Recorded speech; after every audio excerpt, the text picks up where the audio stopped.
তো চায়নাতে অপ্পোর নতুন একটি স্মার্টফোন লঞ্চ হয়ে গেল, অপ্পো A5 Pro, এবং ফোনটার মধ্যে ভালোই কাজ করেছে। ডিজাইন দেখে তেমনটাই মনে হচ্ছে। ফোনটা পাওয়া যাবে টোটাল 4টা কালার ভেরিয়েন্টে। নামগুলো দিয়েছে একদমই সাদামাটা, ব্ল্যাক, হোয়াইট, রেড এবং পার্পল। যাই হোক, আজকের এই ভিডিওতে আমরা অপ্পো A5 Pro এর প্রাইস, এটার ক্যামেরা পারফরমেন্স, গেমিং সব কিছু নিয়ে ইন ডিটেলে আলোচনা করব। তাই পুরো ভিডিও জুড়ে আমার সাথেই থাকুন। এর ডিজাইনটা একবার দেখুন, পুরাই বক্সি শেপ। এর রিয়ার প্যানেলে গ্লাস ব্যবহার করা হলেও সাইড প্যানেলে থাকছে প্লাস্টিক। তাছাড়া ফোনটার মধ্যে একটাই না, দুইটা আইপি রেটিং থাকছে, IP68 অ্যান্ড IP69, যেটা 1.5 মিটার পর্যন্ত পানির নিচে 30 মিনিট পর্যন্ত রাখতে পারবেন। 3.5 মিলিমিটার হেডফোন জ্যাক থাকছে না, নো SD কার্ড স্লট, মানে দুইটা সিম কার্ডই শুধুমাত্র ব্যবহার করা যাবে। রয়েছে ডুয়েল স্টেরিও স্পিকার, আয়ার ব্লাস্টার, নয়েজ ক্যান্সেলেশন মাইক এবং টাইপ সি পোর্ট। ডিসপ্লে কথা যদি আসি, এটি 6.7 ইঞ্চির একটা অ্যামোলেড ডিসপ্লে, যেটার রেজলিউশন হচ্ছে 1080x2412 পিক্সেল।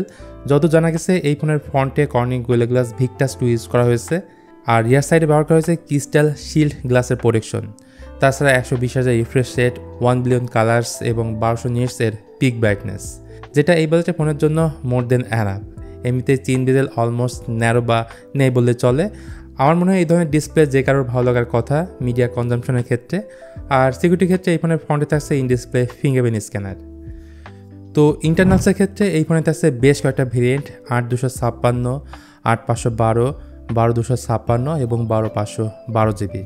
এখানে স্টোরেজ হিসেবে ব্যবহার করা হয়েছে UFS 3.1 এবং র্যামের টাইপ হচ্ছে LPDDR4X। প্রসেসর হিসেবে থাকছে মিডিয়াটেক ডায়মেনসিটি 7300। এই প্রসেসরটা আসলে মিড রেঞ্জ ফোনের প্রসেসরের সাথে কম্প্যারেবল, যেটা 4 ন্যানোমিটার আর্কিটেকচারের বিল্ড। এটা একটা অক্টোকোর CPU, ক্লক স্পিড হচ্ছে 2.5 GHz। তো অপ্পো A5 Proতে থাকছে অ্যান্ড্রয়েড 15 এবং এর টপে থাকছে কিন্তু ColorOS 15। ক্যামেরা সেকশনে এই ফোনের পেছনে আছে দুইটা ক্যামেরা, যার মধ্যে থাকছে 50 মেগাপিক্সেল মেইন সেন্সর, যার অ্যাপারচার f1.8। তারপর আছে 2 মেগাপিক্সেলের ডেপথ সেন্সর। সেই সাথে বলতেই হচ্ছে এখানে আল্ট্রাওয়াইড ক্যামেরাটা নেই। আর ফ্রন্টে আছে 16 মেগাপিক্সেলের একটা সেলফি ক্যামেরা। আর একটা বিষয় বলে রাখি, এই ক্যামেরায় EIS থাকছে, তবে OIS থাকলে বিষয়টা আরও জমতো, মানে ভিডিও কোয়ালিটি আরও বেটার পাওয়া যেত। তাছাড়া এয়ার ক্যামেরাতে ভিডিও রেকর্ড করা যাবে সর্বোচ্চ 4K 30 FPS এবং ফ্রন্ট ক্যামেরাতে ভিডিও রেকর্ড করা যাবে সর্বোচ্চ 1080p 30 FPS। তারপর আসেন ফোনটার ব্যাটারি ব্যাকআপ অ্যান্ড চার্জিং নিয়ে। আর এই দুইটা জিনিসই মারাত্মক রকমের জোস। মানে ব্যাটারি আছে 6000 mAh এর সিলিকন কার্বন ব্যাটারি। তবুও ফোনটা তেমন একটা মোটা না, 7.6 মিলিমিটার হচ্ছে এটার থিকনেস, আর ওয়েট মাত্র 180 গ্রাম।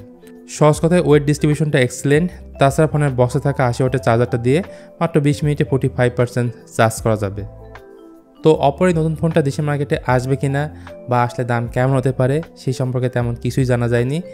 তো ভিউয়ার্স, এই ছিল মোটামুটি আমাদের আজকের ভিডিও অপ্পো A5 Proকে নিয়ে। ভিডিওটা আপনাদের কাছে কেমন লাগলো সেটা অবশ্যই জানাতে পারেন কমেন্ট করে। ভালো লাগলে please hit the like button, share করতে পারেন আপনার বন্ধুদের সঙ্গে। তো দেখা হচ্ছে তাহলে নেক্সট ভিডিওতে। সে পর্যন্ত আপনারা সবাই ভালো থাকুন, সুস্থ থাকুন এবং দেখতে থাকুন আপনাদের পছন্দের চ্যানেল Tech and 24।